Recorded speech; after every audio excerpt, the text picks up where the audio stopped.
Bonjour Jean-Pierre. Bonjour. Alors, Oxygène, Betterfly Tourism, double sens, on ne vous arrête plus. Vous rachetez tout le monde à tour de bras. Non, vous voulez créer le groupe du tourisme durable. Ouais, quelle est votre ambition? Est-ce que vous voulez devenir un monopole? Je sais que vous n'aimez pas Google. Un monopole? Vous n'aimez pas Google parce qu'il y a un monopole un peu quand même. Est-ce que vous voulez créer le monopole du tourisme durable, Jean-Pierre? Non.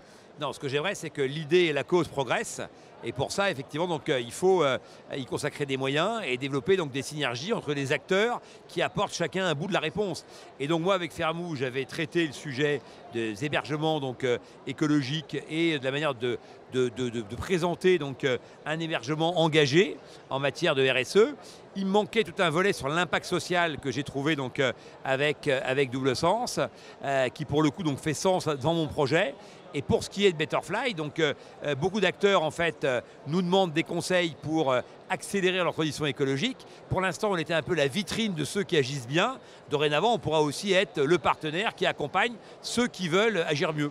Donc devant et derrière, en Exactement. backstage et Exactement. Devant pour évangéliser les consciences, développer les consommateurs, parce que pour qu'il y ait un succès du tourisme responsable, il faut qu'il y ait des consommateurs. Pour qu'il y ait des consommateurs, il faut qu'il y ait des gens qui les informent, et puis il faut qu'il y ait des produits qui soient faciles à appréhender. Par exemple, aujourd'hui, donc, avec Betterfly, on va développer le Green Score, qui permettra donc facilement de visualiser le classement d'un hôtel dans sa stratégie et le degré où il se trouve dans cette stratégie. Et donc quelqu'un qui a C+, eh bien, c'est mieux que quelqu'un qui a D. Bon.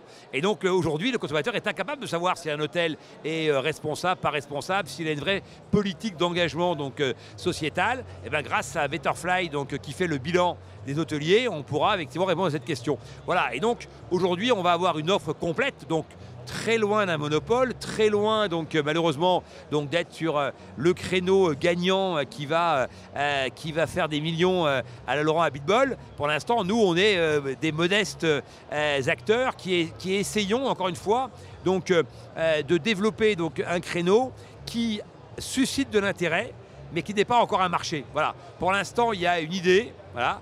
Il y a un esprit, il y a une volonté, il n'y a pas encore vraiment un marché de consommateurs et donc il faut créer toutes les conditions pour créer ce marché. Mais votre objectif, c'est quand on pense tourisme durable, on pense Fairmove, le groupe en fait, et qu'on dise ils ont réponse à tous mes besoins finalement. C'est ça, on va essayer de faire ça, c'est-à-dire de dire en tous les cas que Fairmove est une marque forte qui draine effectivement donc plusieurs leviers, plusieurs opportunités, plusieurs solutions et d'ailleurs on va développer après des noms de Fairmove Solutions.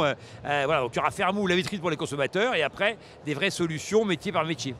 Alors parmi vos investisseurs, il y a des stars, il y a Blaise Matuidi par exemple. C'est vrai. Si vous deviez justement, si une personnalité pouvait investir dans Fairmove et que vous, voilà, quelle serait cette personnalité qui je ne l'ai pas encore. Voilà, la personnalité rêvée. Selon vous, rêvée. Oui, qui pourrait investir dans Fairmove, ça serait qui et pourquoi? Jean Covici.